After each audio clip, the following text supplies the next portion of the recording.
One time I was in a fishing tournament, and we were able to get into some fish and catch a lot of fish. When we went back to the weigh station to record our catches, one of my friends in another boat looked at my friend and I who were fishing, and he said, "Man, you guys were catching so much fish. You guys were just killing the fish. You were putting on a clinic." I'm like, yeah, we were lucky. And that's what fishermen call it many times when someone's catching a lot of fish. Hey, you're putting on a clinic. Or maybe you're playing golf and you've birdied 2 straight holes. You say to yourself, I'm putting on a clinic. Maybe you've closed some great business deals. I'm putting on a clinic. I want to talk to you very quickly about putting on a clinic. Charles talked about Moses, and I'm going to talk to you a little bit about Moses. I want to talk to you about putting on a clinic, and you have an outline there, and I want you to write this down because I want to talk to you about a subject that's kind of an interesting subject to discuss in church, but it applies, I believe, to every business, every team, every organization that I'm talking to. I want to talk to you about critique. Creating, here's your first blank, a climate of critique. Critique. Now, when I say critique, I'm not talking about we're critical. I'm not talking about we're always up in people's faces or their grills. I'm talking about asking the right people the right questions to get the right answers. Exodus chapter 18, you have the classic critique scenario. Moses is trying to do everything himself. All these people are standing around. He's camped out doing the KOA thing at the base of Mount Sinai. His father-in-law, Jethro, shows up, not Bodine. Jethro, those of us who are over 50 got that joke. Jethro shows up, and Jethro, his father-in-law, talks to Moses about what he was doing and why he was doing it. So what I want to encourage you to do, all the leaders here, I want you to think about taking this as a template, as a grid in your leadership scheme as you create a climate of critique. Because we can talk all day and night about creativity, we can talk about vision, we can talk about commitment, but once you do something, what do you do to make that something better? Every time we have a staff meeting, we ask 2 questions. The first question is, what if? What if? What if? The intangible, what if? Then once something happens, what if turns into what is. It is what it is, we say. Then we critique what is. And if we critique it well, then we go to the next what if, what is, what if, what is. Does that make sense? What if, what is? What if we tried this? What if we bought this?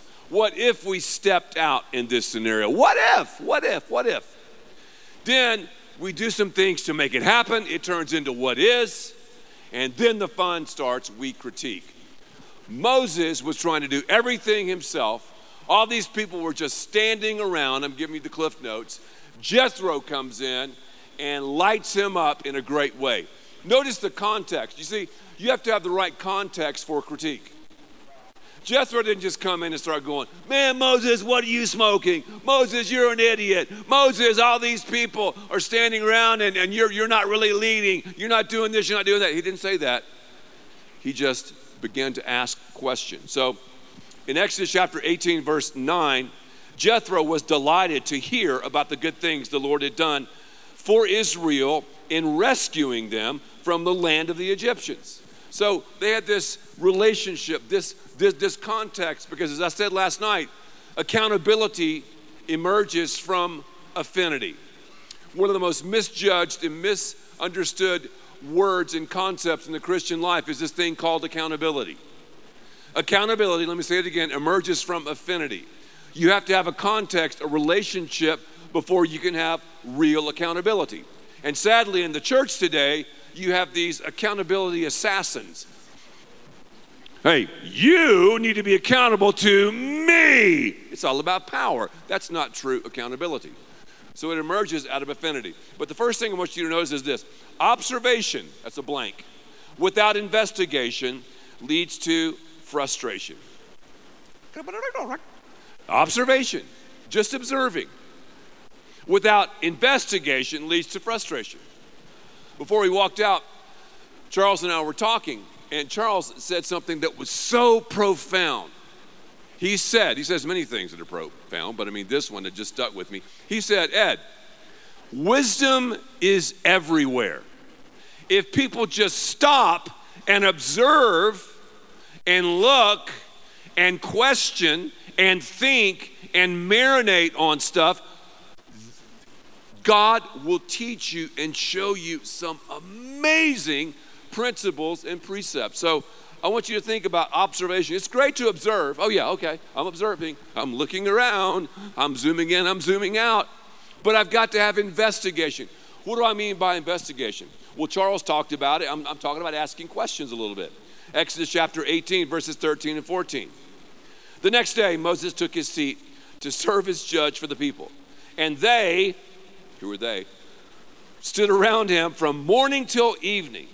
So often, some of the best leaders we have in our leadership scheme are just standing around. And if we observe, and if we investigate, and if we really ask the right people the right questions to get the right answers, and give them some stuff to do with their giftedness and their abilities and their aptitudes, wow, what could and can happen? Well, here's what happened to our man Mo, because he's going to have some serious momentum here.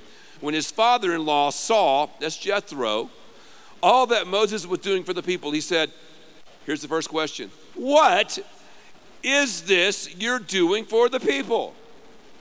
Hey, pastor, hey, leader, I don't care if you have a staff of 1,000 or a staff of 2, or like we did when we started Fellowship Church, we had a staff of 0. That's right, 0. But we had volunteers, and I treated them like staff. One of the biggest questions you can ask leaders goes like this. What are you doing? I know it sounds simple. I know it sounds elementary. I know it sounds shallow, but it's not superficial. What are you doing? What does it mean to put the ball through the net? What does it mean to score? What does it mean to make a touchdown? What does it mean? What are you doing? And that's what Jethro, not Bodine, asked Moses. What are you doing? So, see the bold print, questions emerge from critique, and critique emerges from questions. I'm shocked at how few people ask questions. We need to go for the ask, A-S-K. Get your ask in gear. Don't be a dumb ask. A stands for always. S stands for seeking. K stands for knowledge. If I'm sitting down with any of you, I can learn a ton from you. You know stuff that I don't know. I know stuff that you don't know. If I'm smart, I'm going to ask you questions. Like, what are you doing? There's no telling when I ask the right people the right questions what I can learn from you and what you can learn from me. But my favorite subject is myself. I, me, my, I, me, my, I. Charles told me, observe people, listen to people. It's amazing how much we love to talk about ourselves. It's great to talk about yourself. I enjoy it. I'm my favorite subject. You're your favorite subject. But shut up and let the other person talk. So, questions emerge from critique, and critique emerges from questions. So, everything that you think about and do in a leadership scheme should emerge from questions. 2 questions that leaders are afraid to ask, because a lot of people, let's talk about the church for example, are working hard, but they're hardly working. A lot of people work hard, but they're hardly working in the ministry especially, and also in a car company or a school or whatever. So, what and why? Because if you go up and look at the last part of verse 14, Exodus chapter 18, Jethro says, what are you doing? Then he says, why do you alone sit as judge while all these other people just stand around from morning until evening? I mean, you got frustration there. You see it? So investigation is the key.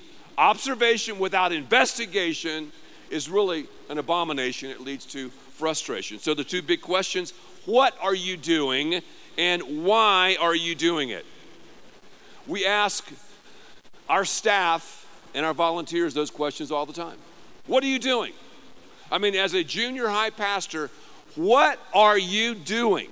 Okay, all right, 1, 2, 3, 4. Why are you doing that? Why? We've got to ask the hard questions. And here's the problem in church leadership. One of the problems, in my opinion.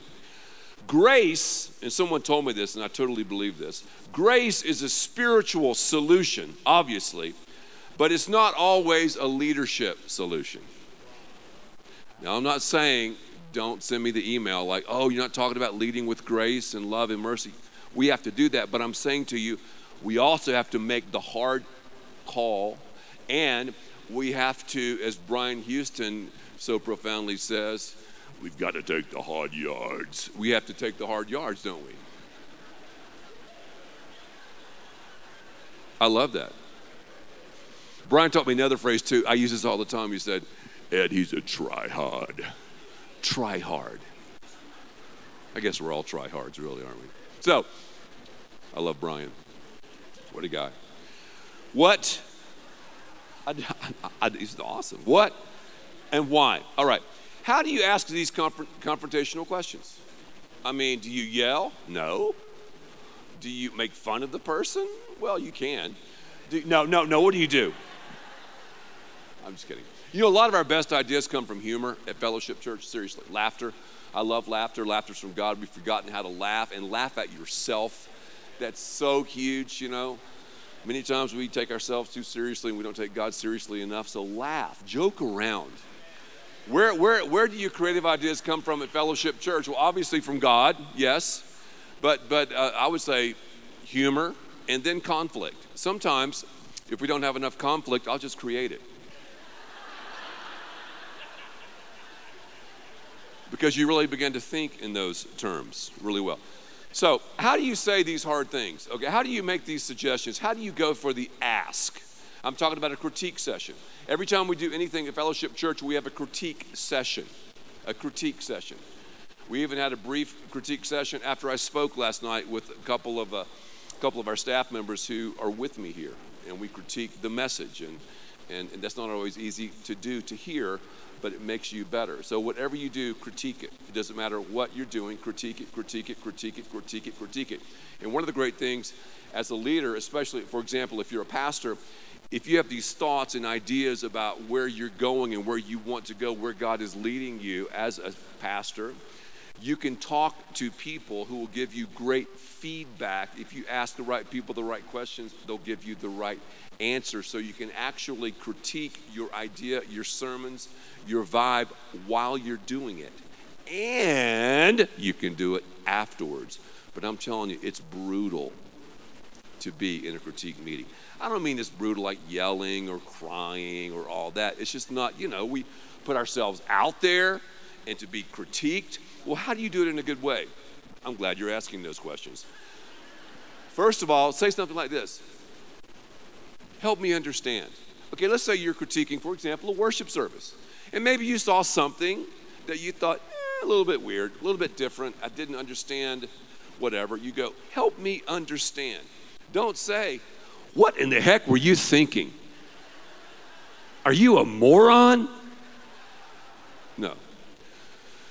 Number 2, can I make a suggestion?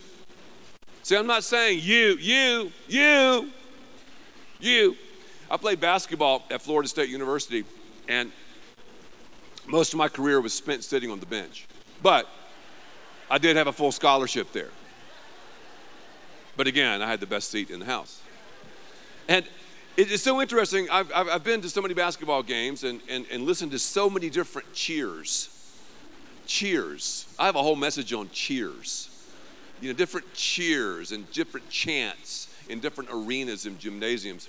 There was one gymnasium where if you committed a foul, the entire crowd would stand and go, the foul's on you, the foul's on you, the foul's on you. And it was like, wow. I mean, it was intimidating.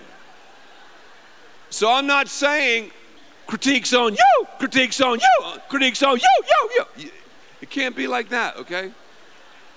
Some are like, I can't wait for this. Jethro didn't do that. Moses, it's about you. It's about, no, he didn't do that. So help me understand. Can I make a suggestion? Just a thought. Another one. Just a thought. Just a thought. Ed, just a thought. Like, I felt like one of the critiques last night of my message was I felt like you kind of rambled a little bit. I said, yes, I did. I guess I got so excited talking about commitment. Here's my excuse. We always have excuses. Then I started thinking about some other things, and I began to chase a few rabbits and things. But thankfully, I brought it back, hopefully, prayerfully, to the outline. But yeah, that was a critique last night. So when you critique, when you receive questions, it helps you, and it takes you, I believe, to another leadership level. So help me understand. Can I just make a suggestion? Just a thought. Again, ask the right people the right questions to get the right answers. What are you doing? Why are you doing it? Okay. 2 fears that we're afraid to deal with, we're afraid to face. And here's why I don't like critique, and most of us run from it. The fear of man, the fear of man, and the fear of work. We're fearful.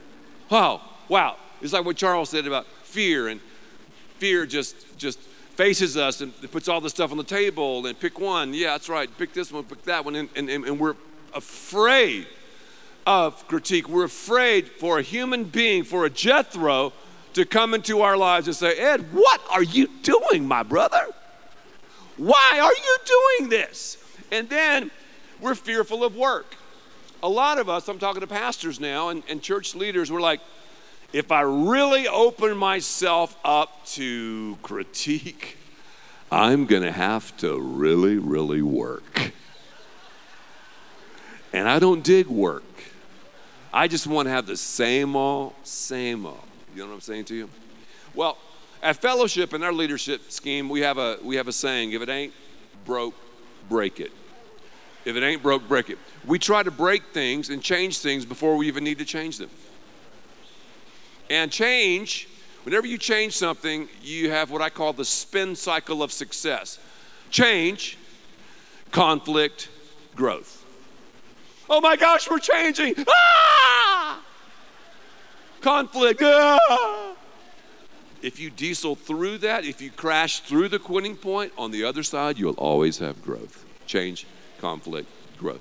So the fear of man and the fear of work. I mean, it just sometimes can freak us out. Now we're going to go real fast. Exodus chapter 18, verses 15 through 16. Moses answered him, talking about Jethro. He's giving all these excuses, and we always will give excuses when critique happens. He says, the people have been coming to me, and it's about me, and whenever they have a dispute, it's brought to me, and I'm the only one who can decide it, and I'm Moses, and this and that. Well, here's some reactions, some common reactions to critique. Moses had a reaction, and you see a lot of different reactions in Scripture, and I don't have time to go there, but here's the reactions most people have when it comes to critique. Let's say you're critiquing, let me just say again, the worship service, because the worship service is the most important thing a church will do. It's the biggest port of entry. So goes the worship, so goes the church, so goes the church, so goes the worship service. So I tell myself all the time, it's the weekend stupid. It's the weekend stupid. What, Ed, are you doing, and why are you doing it? All right. Reactions to critique. Some of these are mine. Some of these are things, Charles, that I've observed, hopefully using wisdom. The first one is blow up. Can I make a suggestion? What do you mean, man? Do you know how many hours I spent writing that worship song and this drummer comes from?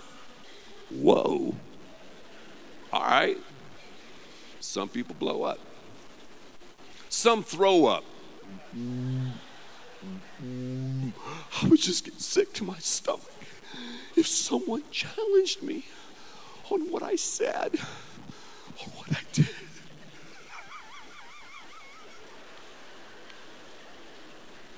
Some just shut up. They just pout. Hey, I notice you're kind of quiet. Is everything okay? Yeah. So.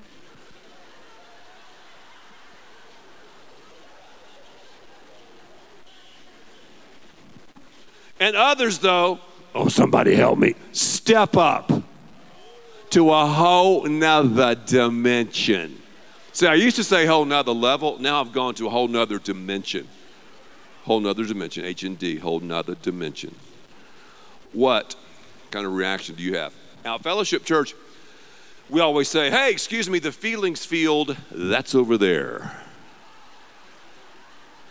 Because we cancel things, we change things, we critique things, so we don't deal with the drama. We don't have drama at Fellowship. And if you're into drama, there are other churches in the area that will welcome you with open arms. And that's okay. That's all right. That's funny. The drama field is over there.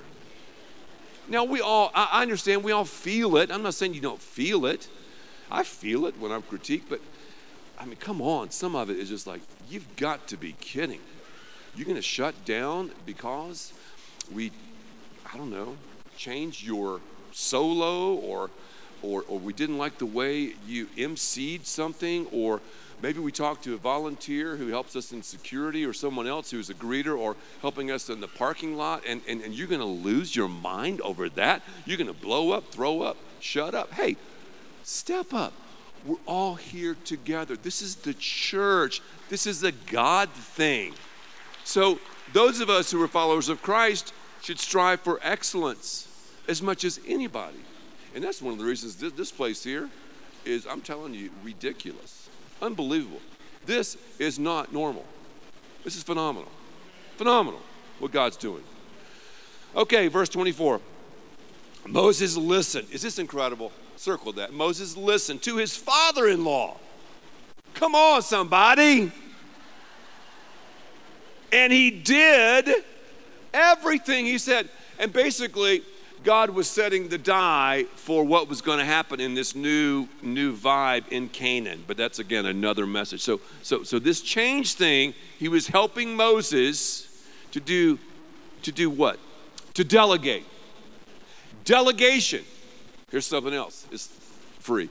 Without investigation, there's the word again, leads to, well, really is an abomination, you could say. It's easy to say, all right, I delegate, it's off my plate, out of sight, out of mind.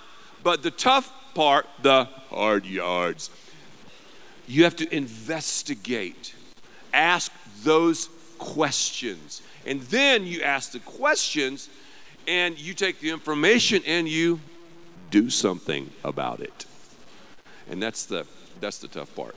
So, where are we now? Critique will usher in accelerated change. Change. Creativity is about change. Change is about creativity. The church should be the most creative entity in the universe. We're made after and in the image of our creative creator, thus we should be creative. So when I'm creative, I'm basically asking the right people the right questions to get the right answers. First of all, God. Secondly, myself. Then others. Are you asking people questions? I've learned a ton in 24 hours here at this conference just by listening and asking the right people the right questions to get the right answers. But to do that, you've got to ask a lot of wrong people the right questions to figure out who the right people are to give you the right answers. That's the key. But we can learn from everybody. Every single person, yes. So critique will usher in accelerated change, accelerated excellence, accelerated discernment. Dad is a phenomenal leader. He's 82 years old, going on 42. And he's told me this, Dr. Barnett. Dad has said this over and over. And he doesn't speak hardly at all around. He always stays in Houston or his place in Maui. Anyway, amen. Here's what he said. He said this a squillion times. Ed, the three most important things in leadership. Write this down, partner. That's one of Dad's partner. Discernment, discernment, discernment. Now, if you don't have discernment, son, you better get someone around you that has discernment. You understand me, partner? So that's dad. And, God has used him in a great way. So that's, it's probably pretty good quotation, pretty good thing to learn. But change, excellence, discernment, and preparation. Preparation. See, preparation. Again, we're preparing for the next season, preparing our family for the next season, preparing our church, preparing everything. So now, let's get ready to rumble. We're going to fly now. Let's look at some things we can do practically right here where we are. I could spend 3 hours on this, but I'm not going to. I've got 4 minutes to go. 4 minutes remaining in the quarter. Number one, set a timeline for change. Oh, we're going to change that. We're going to tweak that. Oh, really? Sometimes I've said that for 2 or 3 years. Set a timeline for change. Number two, I love this. Go Joel before the jolt. What do I mean by Joel? Joel is encouraging. We've known the Osteen family for decades. He's an encouraging person. He is the real deal. Hey, man. So whenever I'm around Joel, I feel very encouraged. So in critique meetings, encourage the person or the thing that you're critiquing. So use statements like I instead of you. Because you know what you does. We're all, oh man, what? Defensive. I guarantee you Joel would say, I feel that.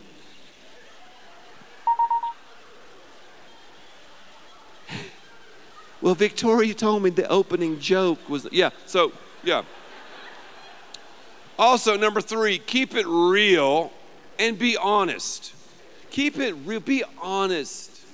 Be honest. I know this is so elementary, but it's something and some things that we've gone back to over and over again. Okay, put yourself in their YSLs. That's just for the worship leaders here. YSLs are these expensive boots that worship leaders wear all the time. Some of the cool millennial pastors. That was funny. Some of you guys got that. When you're over 50, I sometimes will tell jokes for maybe 2 or 3 people now.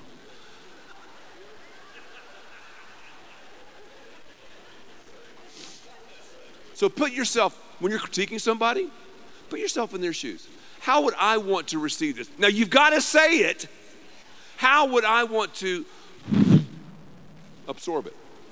And that's what, that's what Jethro did with Mo, So keep the church at the forefront. We know that. Let me say that again. You've got to think that up. So what I'm saying is speed up the inevitables, because if you don't, they will slowly take you away from where you should be. Pray over it. That's right.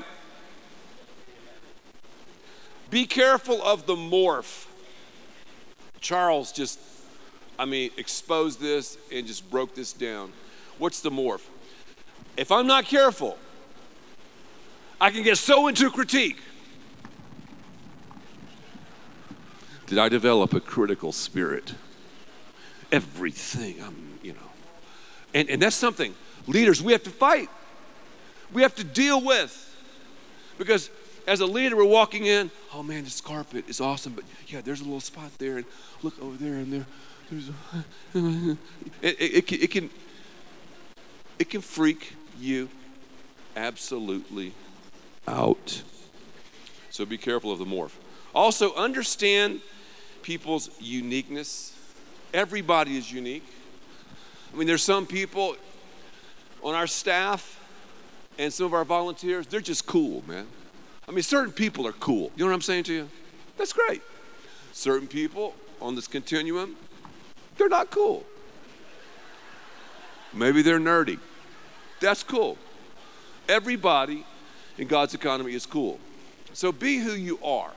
Nerds don't try to be cool, and cool people don't try to be nerds, because it's just a force. You know what I'm saying to you? It just doesn't work. You be you. I have a hip hop. I've written several hip hop songs. I have a hip hop song. I do on a YouTube. You be you. I did it years ago, and you can watch that. In the lyrics of this song, I explain exactly what I'm talking about. The last thing. Okay, you understand their uniqueness. Model it yourself. You have to critique yourself first. And that's brutal. I watch tape every time I speak of myself, and I hate it. I say to myself, man, Ed, you're such a goober. That's awful. Look, I mean, I do. I'm just so often we're our worst critic.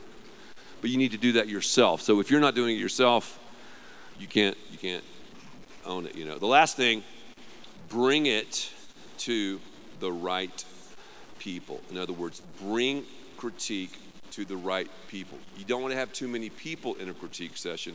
That's where you have to have that discernment to bring it to the right people.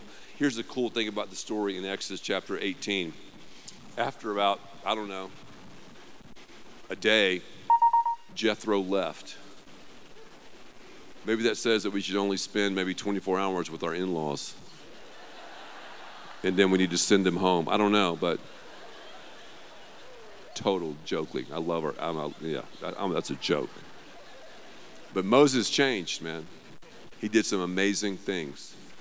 So I challenge you to watch that climate. Keep a climate of critique. And I promise you, as you ask the right people the right questions, God will give you amazing answers.